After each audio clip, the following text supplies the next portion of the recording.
Merci, Monsieur le Président, d'abord de votre invitation et de cet accueil pour cette visite d'État. On est très heureux avec toute la délégation. Et je suis très heureux aux côtés du Président de vous retrouver, puisque le jour de l'Africadé, on avait à l'Élysée reçu la French African Foundation et très fier qu'avec le Président, nous puissions coparrainer cette nouvelle promotion. Donc on est très fiers de vous, je vous le dis en toute sincérité.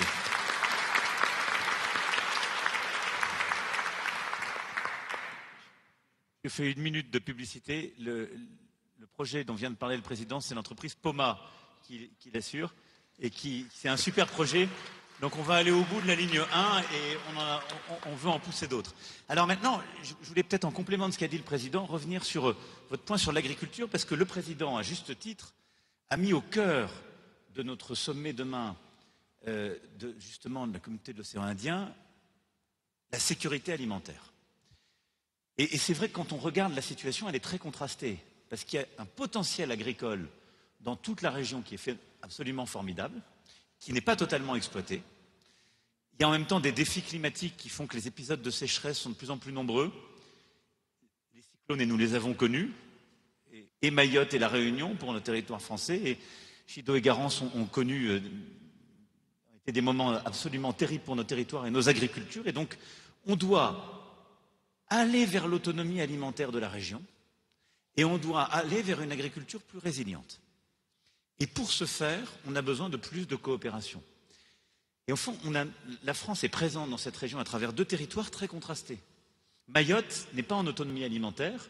Et en fait, si on veut que la vie soit moins chère, il faut développer l'agriculture mahoraise, mais il faut aussi beaucoup plus coopérer avec le reste de la sous-région. Qu'est-ce qu'on a fait au moment de Chido? On a pris les décisions d'un seul coup de suspendre les règles, et je veux vous remercier parce que vous nous avez beaucoup aidés, comme tous les pays de la région, et ce faisant, on a pu consommer du zébu de Madagascar à Mayotte, on a pu avoir du riz des Comores ou d'ici, etc., etc. Ensuite, on a la Réunion, un territoire qui, lui, est allé vers beaucoup plus d'autonomie alimentaire. Si je prends les fruits et légumes, ils consomment 70% de ce qu'ils produisent, mais on veut encore faire davantage. Et on veut là aussi, quand on ne produit pas, développer de l'apport qui vient de la sous-région, parce que ça correspond au goût, c'est beaucoup moins cher, et puis ça nous permet aussi d'avoir des coopérations régionales. Et donc ce qu'on veut vraiment travailler, c'est la consolidation d'une agriculture dans l'océan Indien qui soit beaucoup plus productive et beaucoup plus résiliente. Pour ça, qu'est-ce qu'on veut faire? Continuer les projets entre nos territoires et les pays de la région. Et c'est pour ça qu'on a amener avec nous l'Agence française de développement, mais aussi nos organismes de recherche, l'IRD, CIRAD, Institut Pasteur, etc., pour aller vers des programmes qui améliorent les pratiques, qui préservent mieux les sols et qui permettent aussi d'améliorer les rendements. Et dans les axes qu'on a définis pour la feuille de route à venir du Président, il y a un axe agricole où vraiment on veut améliorer la productivité sur riz, maïs, blé, mais aussi les filières élevage.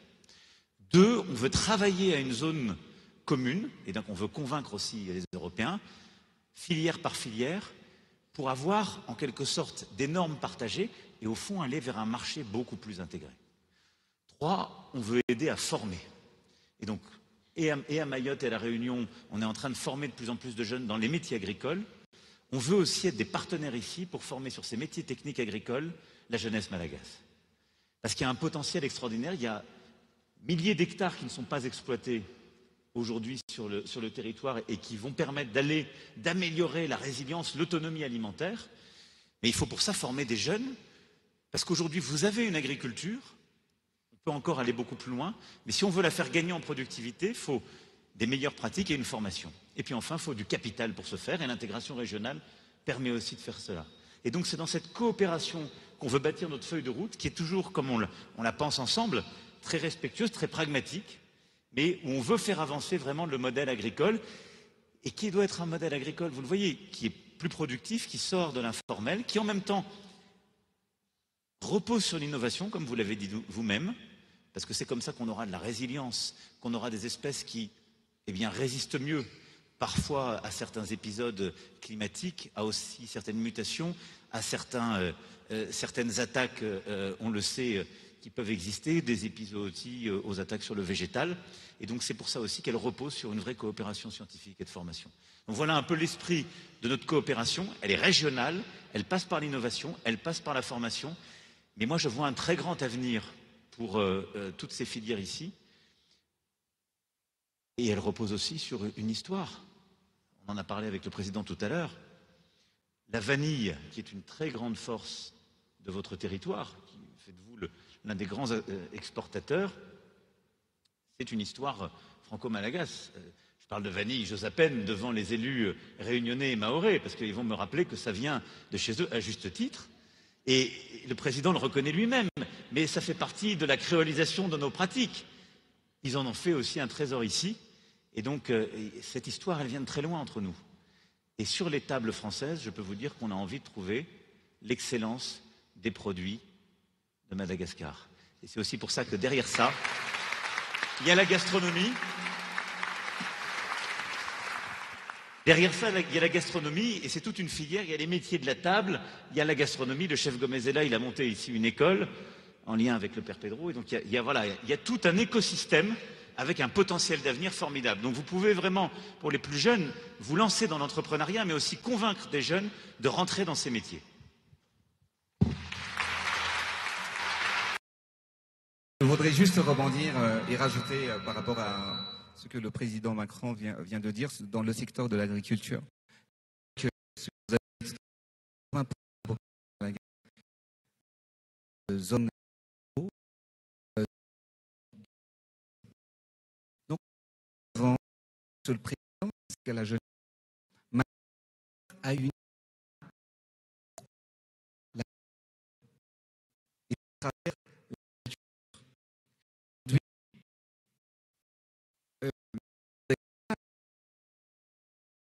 est le troisième pays le plus grand producteur du riz sur le continent africain, après le Nigeria et l'Égypte. Mais notre objectif, c'est que comment aider les paysans, comme vous venez du monde rural.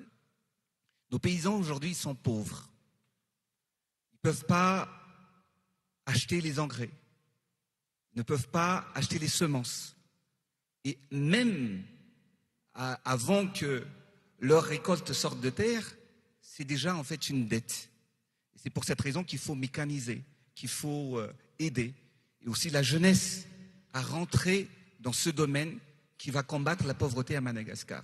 Notre objectif, c'est quoi? Notre objectif, c'est d'aider en fait l'agriculture et aussi les jeunes entrepreneurs dans l'agriculture à se professionnaliser tout en mécanisant et aussi en industrialisant en fait l'agriculture à Madagascar.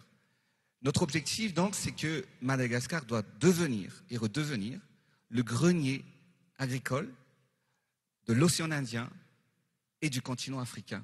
Et c'est un projet à portée de main. Et c'est possible. C'est possible. Et donc, il y a plusieurs défis à mettre en place, mais la jeunesse a une place centrale pour le développement du pays. Vous pouvez choisir, on peut choisir entre être spectateur ou être acteur. Et nous sommes l'acteur du développement. Nous sommes les acteurs du changement. Donc la jeunesse, vous avez un président jeune et ensemble, nous allons écrire une nouvelle histoire de notre pays. Merci, Monsieur le Président. Je noterai spécialement votre confiance, votre remarque sur le potentiel de Madagascar, sur l'agriculture, et votre confiance à la sécurité alimentaire régionale que nous ici à Madagascar, on va assurer. J'espère, et avec les ambitions de Monsieur le Président, on va atteindre cet objectif de la sécurisation alimentaire de la région, océan Indien. Je noterai aussi spécialement, en tant qu'entrepreneur comme Monsieur le Président Andrazuel, une phrase qui m'a interpellé. Il a dit « Je suis entrepreneur et durant mon mandat de maire, j'ai vu le problème du transport à Tananarive. Ça, c'est notre mission en tant qu'entrepreneur. Je l'ai noté parce que c'est notre mission en tant qu'entrepreneur, régler les problèmes de notre société. » Donc, ça, c'est un message à tous nos jeunes entrepreneurs. On a un très bon exemple d'entrepreneuriat à Madagascar. Merci, Monsieur le Président. Merci, Doc. Merci, messieurs les présidents. Je vous propose maintenant de rejoindre l'Afrique continentale dans sa pointe nord, du côté du Maroc. Je vais donner la parole à Jawad. Ton truc, c'est lutter contre les stéréotypes, les récits négatifs qui visent le continent africain et les Africains. Est-ce que tu peux nous en dire plus? Donc, ta question. Messieurs les présidents, bonjour. Je suis Jawad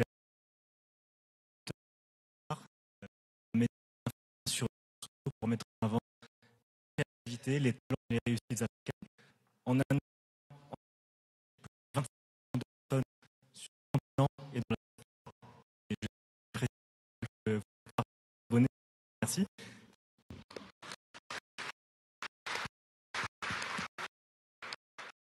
J'ai écrit que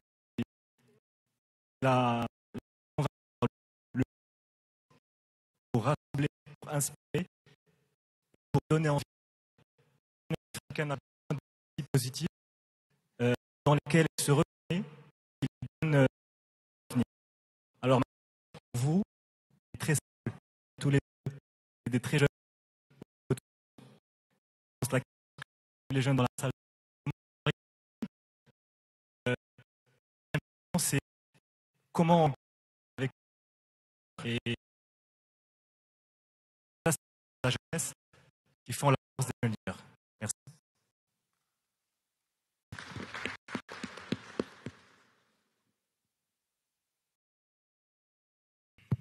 Merci pour cette question. Et d'ailleurs, je suis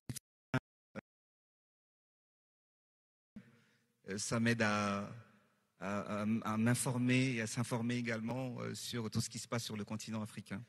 Et je vous encourage à poursuivre les efforts, bien évidemment, dans le domaine que vous êtes en train d'entreprendre actuellement. Vous avez parlé une question qu'est-ce qui nous a poussé à prendre les devants pour être à notre place actuellement. Personnellement, en ce qui me concerne, la réponse, c'est en une seule phrase. C'est par amour de la patrie. Et d'ailleurs, j'ai écrit un livre dessus, parce que, vous savez, chaque jeune, nous avons le choix et nous avons aussi le devoir. Premièrement, le choix soit d'agir, soit de subir. C'est premièrement.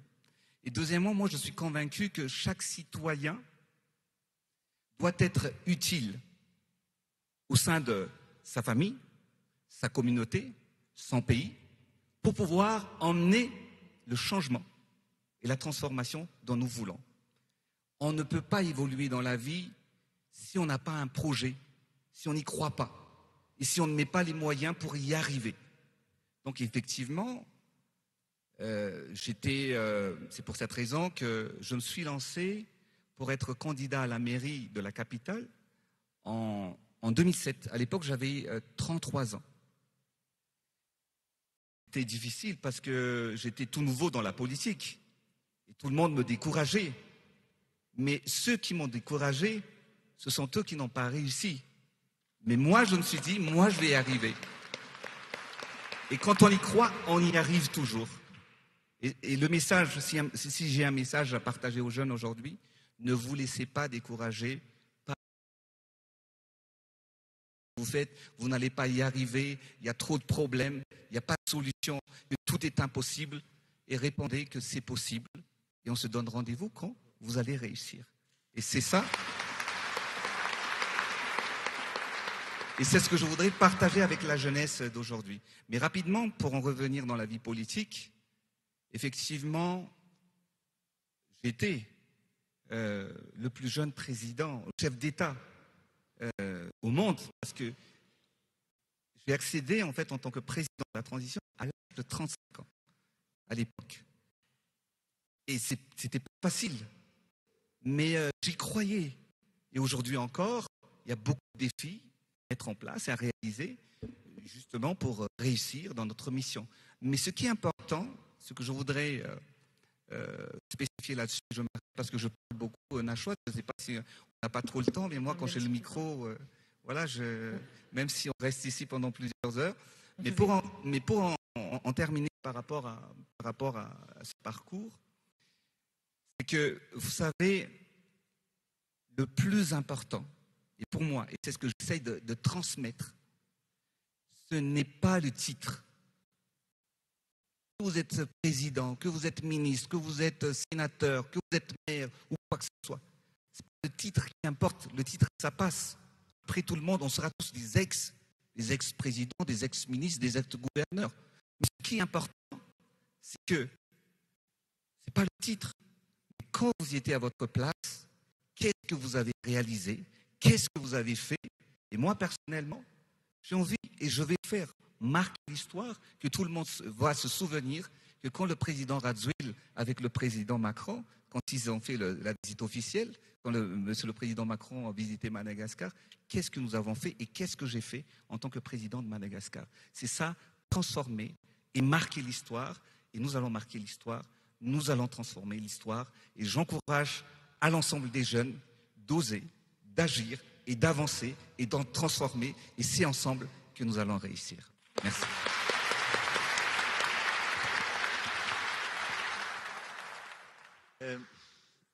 Merci beaucoup et bravo d'entreprendre comme vous le faites et de porter un projet à l'échelle du continent. C'est vraiment ce à quoi on croit très profondément. Et je trouve aussi que votre média fait partie de ces initiatives qui portent aussi un imaginaire extrêmement positif pour le continent. Et là où il y a parfois beaucoup de propagande, de passé mal remâché, si je puis dire, l'idée de se dire ce continent qui est avant tout un continent de jeunesse, regarde devant, est une chance. Donc moi aussi, je veux vous encourager dans ce sens. Écoutez, le président a dit beaucoup de choses. D'abord, il faut toujours avoir beaucoup d'humilité quand on parle de là où nous sommes.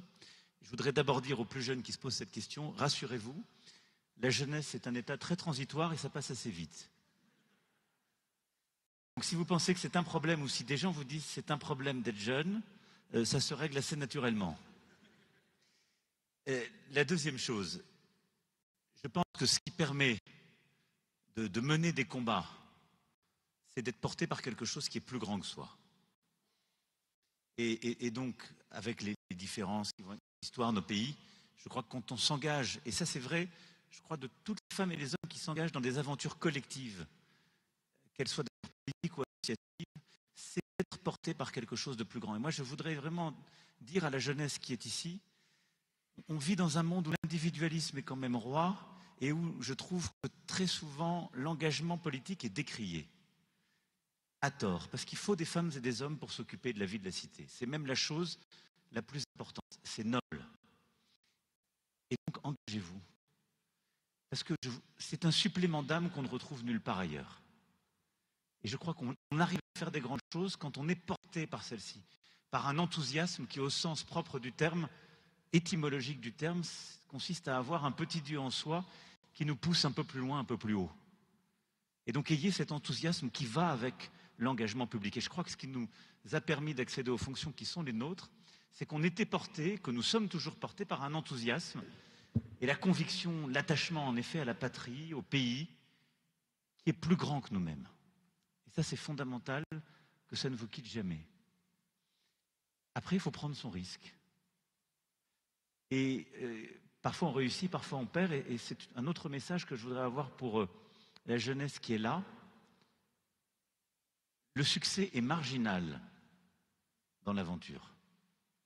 Je veux dire par là que beaucoup d'entrepreneurs, de responsables politiques, de responsables d'ailleurs de tous ordres, sont des femmes et des hommes qui ont beaucoup tenté et beaucoup échoué. Mais ils se sont relevés une fois de plus qu'ils n'ont connu l'échec. Et c'est ça le plus important. La pire des choses, ce serait de ne pas tenter. Et donc, notre message, c'est un message d'audace. Prenez votre risque. Et prenez, ce qui va avec le risque, c'est la possibilité d'échouer. Mais apprenez de ces échecs pour rebondir. Parce que c'est ça qui vous apporte à vous et à ceux qui sont autour de vous. Et je ne connais aucune grande aventure qui ne repose pas sur des erreurs multiples, simplement ces erreurs à un moment corrigées. Les seuls défauts terribles, c'est de renoncer ou c'est de ne pas apprendre de ses échecs. Je crois que c'est ça qui nous permet après d'avancer. Et puis la dernière chose, c'est l'intranquillité. On est de moins en moins jeune quand même si le président n'arrête pas de dire qu'il est toujours jeune. Je m'inscris dans son sillon. Mais ça fait 8 ans que j'occupe ces fonctions. Il n'y a pas un jour où je ne me réveille en continuant de croire aussi fort aux idées que je porte et à être toujours aussi insatisfait et convaincu qu'il y a encore des montagnes de choses à accomplir. Et en vérité, on ne fait sans doute pas ce que nous sommes en train de faire. Et c'est peut-être le moment où on arrête d'être jeune, quand on est trop content de soi, qu'on devient tranquille. Et donc soyez très longtemps intranquille. C'est une bonne recette pour continuer d'agir. Voilà.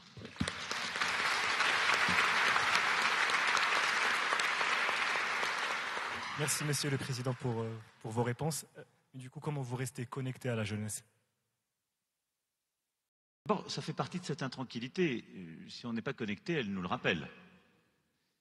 Ensuite, il y a des choses qui émergent de la jeunesse, des sentiments, on le voit très clairement. Par exemple, la question climatique dans nos sociétés a été très portée par la jeunesse. La question de la santé mentale aujourd'hui émerge beaucoup de la jeunesse. Il y a une capacité d'indignation qui, quand on s'occupe de la chose publique, fait qu'on peut à aucun moment s'en écarter. Et donc les réseaux sociaux servent à ça, évidemment. Le contact direct, comme ce qu'on fait là aujourd'hui, la capacité à échanger avec des jeunes qui sont engagés soit dans l'action publique, les ONG, le militantisme ou l'université. Mais je crois, en écoutant les indignations de la société et du temps que nous vivons, sur le continent africain comme sur le continent européen, c'est le meilleur moyen de continuer d'être connecté.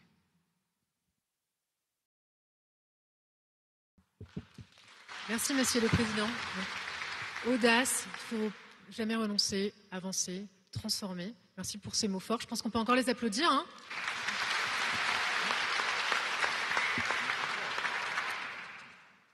Direction l'Afrique centrale avec Khadija. Khadija Sango Keïta, tu es malienne et tu es une businesswoman. Alors, quelle est ta question, Khadija? Bonjour, Monsieur le Président. Je suis très honorée d'être parmi vous cet après-midi. En tant que malienne, je suis très heureuse d'être avec mes frères et sœurs du continent africain à Madagascar. Moi, je suis banquier, donc on se complète tous. Je suis directrice à la Robank. La Robank est une banque africaine, congolaise, qui est la première sur son marché en République démocratique du Congo et la plus grande en Afrique centrale. Je suis particulièrement convaincue que le développement du continent passera par le secteur privé. Et là, je vais m'adresser à vous, Son Excellence, Monsieur le Président de Madagascar. Vous étiez un acteur du secteur privé. Vous êtes passé en politique. Quels enseignements vous en tirez? Et surtout, pour les jeunes qui sont ici, qui souhaitent entreprendre et créer de l'impact, comment comptez-vous les accompagner?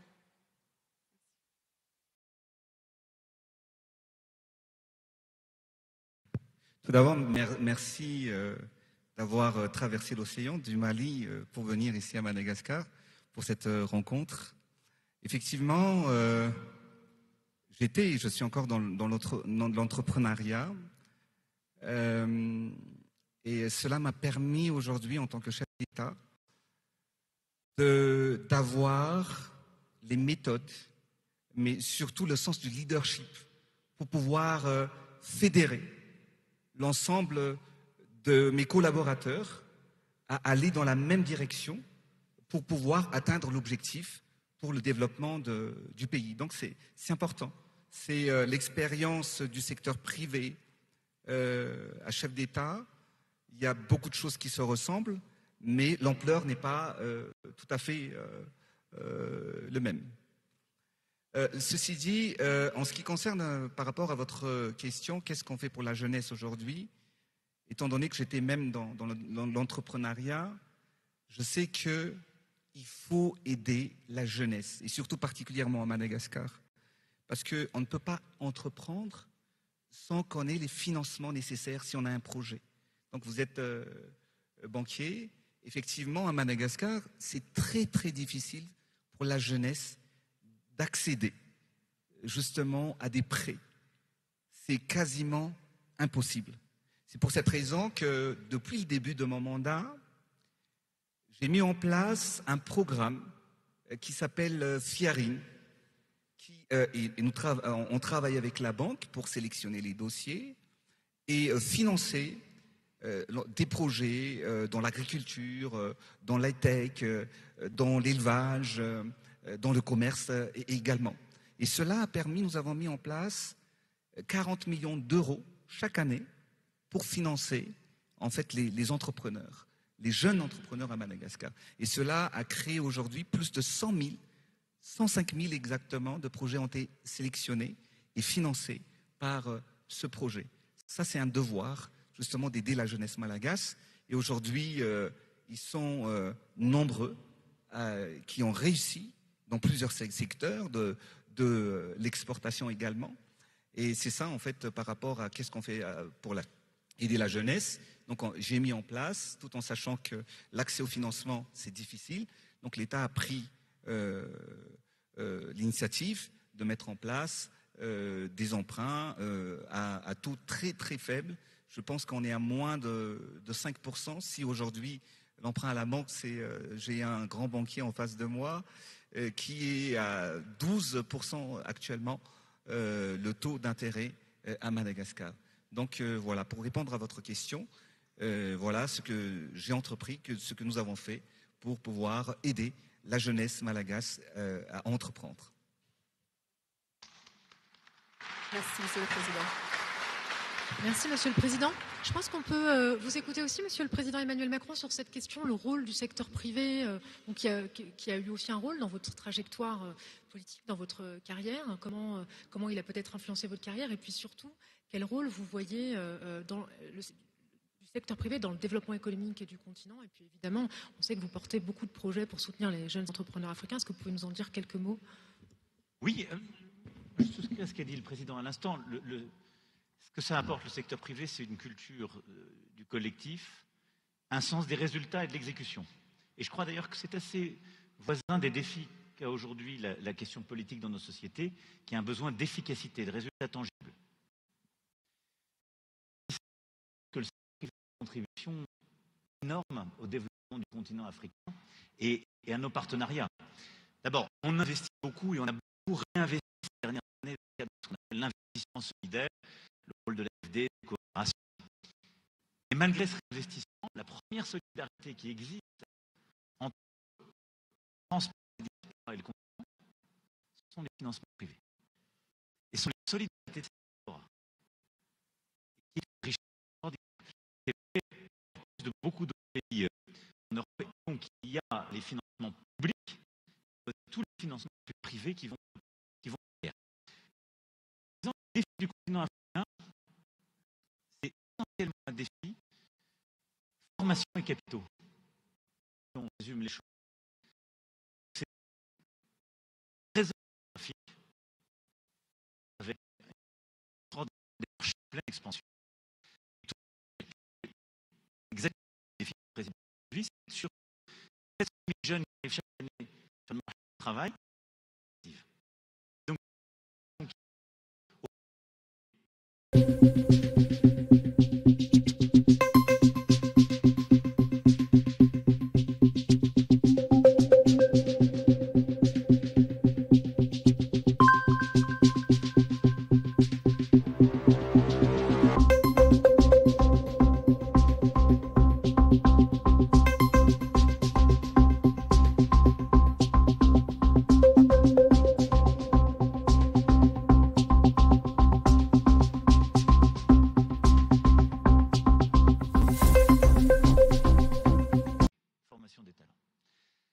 Le deuxième élément, c'est d'être sûr qu'il y a une circulation des capitaux privés pour aider à faire décoller les économies et à pousser ces projets. Et là, la clé, c'est de développer, c'est ce qu'on avait fait il y a 3 ans, l'ambassadeur Leroy était là avec nous, qui avait beaucoup aidé à ce travail pour le financement des économies africaines. On l'avait fait en plein Covid en 2021, puis on l'a poursuivi avec notre pacte pour la prospérité des peuples et de la planète, le 4P. C'est au fond de se dire, Le défi qu'a l'Afrique, ça correspond un peu à ce que vous disiez. C'est un défi d'appréciation du risque. Il y a des potentiels de marché. À chaque fois que des pays s'en sortiront, il y a des classes moyennes qui vont se constituer. Simplement, l'économie mondiale est averse à investir au bon niveau dans ces économies. Pourquoi? Parce qu'on a un rapport au risque qui s'est déformé. Regardez l'évolution, par exemple, de nos régulations bancaires et assurantielles. Au moment où moi je dis on réinvestit sur l'Afrique, on y va à fond, tous les réseaux européens s'en vont de l'Afrique. Parce qu'ils disent, j'ai pardon de cet anglicisme, ma compliance. Et du coup, ce sont d'autres qui rachètent. On a de la chance d'avoir des réseaux comme le vôtre, on a des grands réseaux bancaires marocains qui le font, ils ont raison. Mais parce que le rapport au risque n'est plus le bon. Et donc le défi qui est le nôtre, c'est de multiplier la mobilisation de l'argent privé, ce qu'on a fait avec les droits de tirage spéciaux du FMI lancés en 2021, remobilisation du bilan de la Banque mondiale pour aller vers plus de risques et décoller ce qui ne peut pas être pris par la partie privée, parce qu'il faut une base de financement public. Tout de suite derrière ça, avoir des mécanismes de garantie. Et en fait, ce qu'on est en train de développer avec le FMI, avec justement ce qu'a fait l'AFD, qui est Finance in Common, c'est-à-dire ce travail entre le FMI, nos banques de développement, les banques régionales, c'est de dire, en quelque sorte, on essaie de manger une part de risque pour faire venir des acteurs privés. Et c'est de dire, on multiplie l'effet de levier et on fait venir du public privé pour aider des filières à décoller.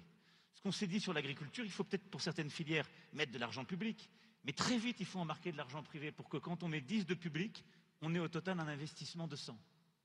Et ça, c'est un des défis qu'on a et que le rapport public-privé doit développer. C'est pour moi une des transformations. C'est ce qu'on a demandé dans le cadre du 4P à la Banque mondiale, améliorer son effet de levier. C'est ce qu'on est en train de faire avec l'AFD. Dans nos secteurs clés, on a amélioré notre effet de levier grâce à Proparco et aussi à l'ensemble du groupe. Et c'est exactement la stratégie qu'on a en Afrique.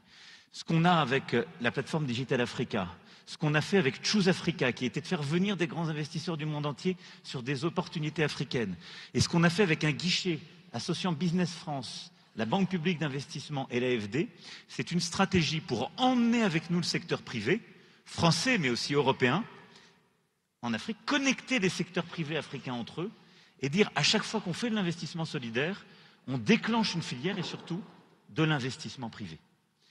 Et la capacité, en fait, à décloisonner l'approche publique-privée est clé. C'est faux de dire on va avoir d'un seul coup un tsunami d'argent privé qui va arriver en Afrique. Pas vrai. Parce qu'il y a plus de crises, parce qu'il y a des sujets de gouvernance qui existent encore, parce qu'il y a un climat des affaires qu'on doit améliorer, parce qu'il y a parfois des risques climatiques qui sont là, parce qu'il y a des risques sécuritaires qui sont encore plus importants. Donc c'est normal qu'on ait un investissement public pour consolider chacun de ces points et qu'on ait de l'investissement solidaire. Par contre, dès que c'est parti et que ça se stabilise, il faut très vite enclencher, fertiliser tout cela avec de l'investissement privé. Et développer, c'est le cœur de ce qu'on a avec le Pass Africa et avec toutes nos initiatives, c'est développer, consolider un entrepreneuriat et des investisseurs privés africains qui pensent à l'échelle du continent, investissent entre eux, et je dirais que vos entrepreneurs sont un merveilleux exemple de cela, eux qui investissent à travers tout l'océan Indien et même au-delà. Et donc voilà la stratégie qu'on poursuit, et donc vous l'avez compris, c'est une approche complètement intégrée, où on mobilise tout le monde, mais où on a besoin en effet d'accélérer ce rapport public-privé, la prise de risque par une partie garantie et l'accélération des grands investissements privés. Merci beaucoup, messieurs les présidents. Alors, l'heure tourne, nous n'avons plus beaucoup de temps. Alors, comme on dit que la culture rapproche les peuples, je vais me faire la voix d'une grande artiste malagasy qui n'a malheureusement pas pu se joindre à nous. Mais il y a beaucoup de gestes qui ont été posés récemment entre Madagascar et la France. D'ailleurs, on se trouve ici dans un lieu magnifique qui est chargé d'histoire, qui est un lieu éminemment culturel malagasy. Il y a eu la restitution du dais royal au Rouve. Récemment, le crâne du roi Sakalave. Comment voyez-vous le rôle de la culture dans les partenariats entre les deux pays? Et puis comment, peut-être plus pour le président Emmanuel Macron, sur ce deuxième aspect, comment est-ce qu'on peut davantage soutenir les artistes malagasy? Alors, on n'a plus beaucoup de temps, si on peut essayer d'être très direct, messieurs les présidents. Merci beaucoup. Écoutez, moi, je crois très profondément à ce qu'on appelle ce sujet de la restitution. En novembre 2017, quand je m'adressais à la africaine à Ouagadougou, c'était il n'y a pas si longtemps, ça paraît une éternité quand on voit ce qui se passe aujourd'hui à Ouaga, j'avais mis la restitution des œuvres d'art au cœur. Pourquoi? Parce que c'est absolument anormal qu'une jeunesse, quelle qu'elle soit, pour se reconnecter avec son histoire, il fallait qu'elle aille dans les grands musées parisiens, britanniques ou autres. C'est une aberration, l'histoire. Comment on veut bâtir notre avenir quand on leur dit « tu es dépossédé de ton passé ».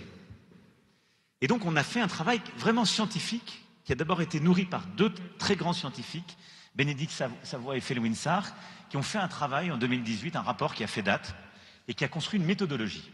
Et cette méthodologie, on l'a appliquée à plusieurs pays, le Bénin, la Côte d'Ivoire, le Sénégal et Madagascar.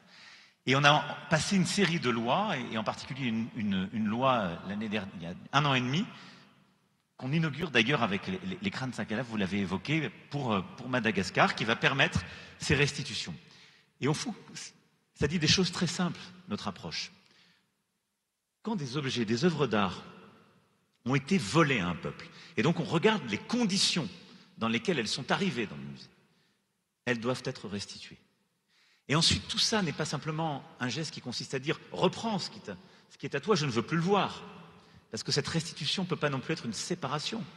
C'est la construction de quelque chose de neuf. Deuxième acte, on dit que ça doit passer par une coopération muséale et muséographique, et donc une formation. Et donc derrière, il y a tout un travail pour que ces œuvres, ces objets, qui ont souvent d'ailleurs une dimension culturelle, rituelle très profonde, puissent être accueillis, conservés dans les meilleures règles. Et donc il y a tout un programme de formation. Ce qu'on a fait, et d'ailleurs sur les crânes, c'est toute l'exigence que vous portez, Président. Et demain, moi, je serais ravi de voir en effet le dé de la dernière reine ayant retrouvé son palais, ce qui est très émouvant. Mais la troisième chose, ça fertilise un imaginaire. C'est-à-dire que ce n'est pas simplement la jeunesse et tout un peuple qui reprend possession de son histoire, des objets, mais ils ont circulé. Et donc les artistes contemporains se les réapproprient. Et je vais vous raconter une histoire toute simple. Un des moments les plus beaux que j'ai eu à vivre, c'est quand, au palais présidentiel à Cotonou, on a fait revenir une partie des trésors du royaume de Dahomey qui avait été dérobés par Dodds. Et ils ont repris leur place dans le palais.